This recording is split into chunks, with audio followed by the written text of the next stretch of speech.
Good morning student. Now in this video we are going to start soil conservation. Geography second chapter soil को संरक्षित किस प्रकार किया जाए इसके बारे में आज हम पढ़ेंगे.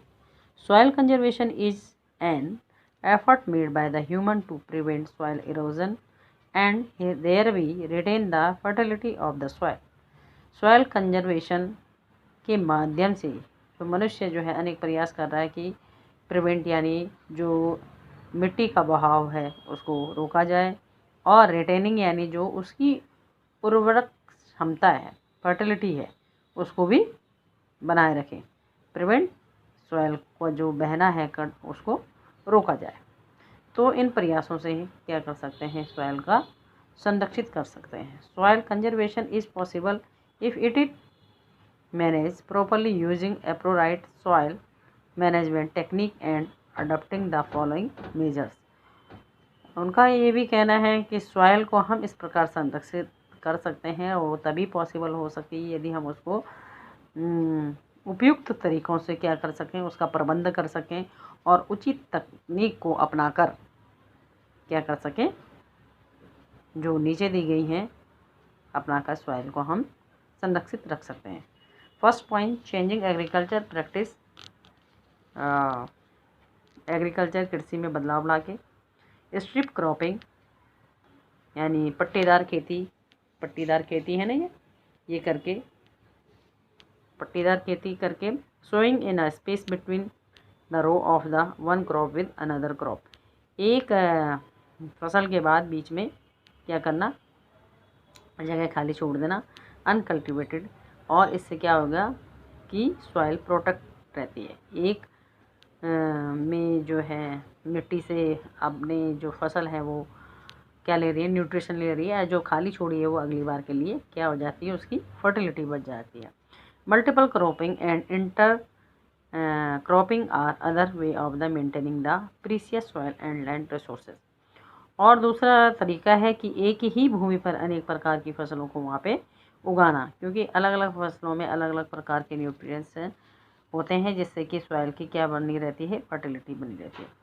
For best result in conserving land resources a balance need to the maintain between traditional and the modern agriculture technique.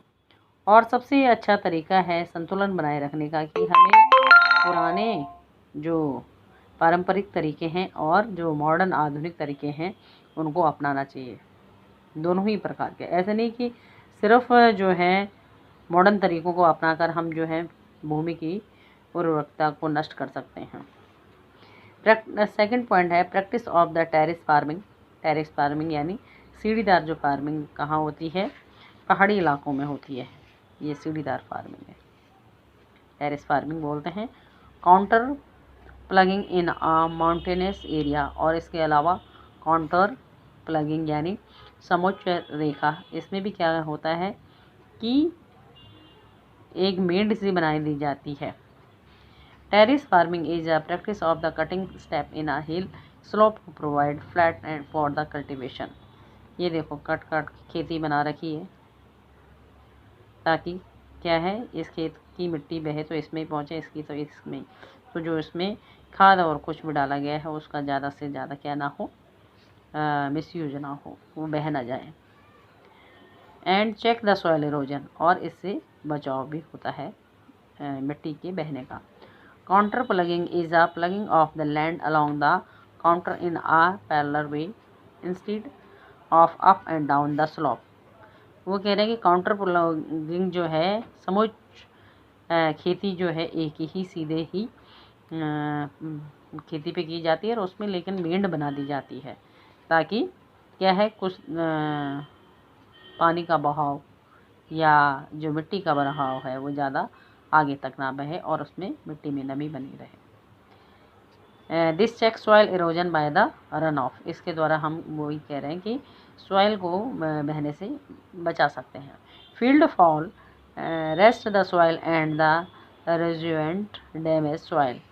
तो इससे नमी बनी रहती है, पानी का बहाव भी पूरा ही नहीं बह जाता है. Balance of the traditional and the modern technique in a agriculture would go along way to the conserve our land and soil resources. और इस प्रकार हम मॉडर्न और ट्रेडिशनल टेक्निक को अपनाकर जो है मिट्टी को क्या कर सकते हैं, बचा सकते हैं कटाव से। इन एरिड रीजन यानी शुष्क, जहाँ सूखा जो क्षेत्र होता है, strong wind blow away a lot of the fertile part of the top soil. तो वहाँ बहुत तेज़ जो है हवाएं चलती है, जिसके कारण कि जो उपजाऊ मिट्टी है ऊपरी परत वो उड़ जाती है। Shelter belt are row of the tree planted to check wind speed and reduce erosion of the soil by wind. इसके लिए क्या किया जाता है कि खेती के कोनों में जो है लास्ट में जैसे इधर क्या कर देंगे, पूरी ही प्लांट की एक पेड़ों की जो है लाइन लगा देंगे, ताकि मिट्टी उड़े भी तो वो उतनी ना उड़े।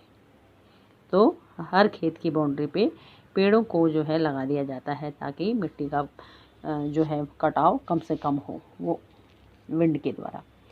Control of the wasteful practice of the slash and burn cultivation in north east state. इसके अलावा जो स्लैश है, जो पराली सुना होगा कि पंजाब में जलाई जाती है, तो जो वेस्ट बच जाता है फसलों का, उसको भी क्या करें कि जलाना नहीं चाहिए, इससे पोल्यूशन होता है। तो उसका भी एक कोई नया उपाय ढूंढ के उसको क्या करनी चाहिए, मैन्यूर यानी खाद में उसको चेंज कर देना चाहिए।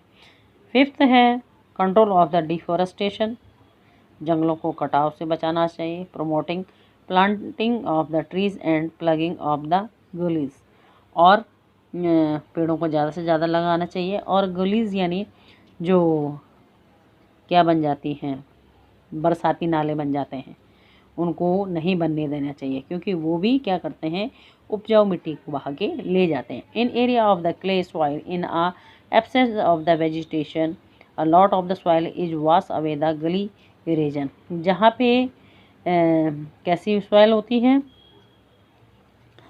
क्ले सॉइल की एब्सेंस होती है, जहाँ पे मतलब चिकनी मिट्टी, जहाँ पे मिट्टी की इतनी पकड़ नहीं हो पाती, तो वहाँ क्या होता है, गली इरोजन ज़रूर होता है, क्योंकि वो बरसाती जो नाले बन जाते हैं छोटे छोटे, वो अपने साथ वहाँ की उपजाऊ मिट्टी को बहा कर ले जाते हैं।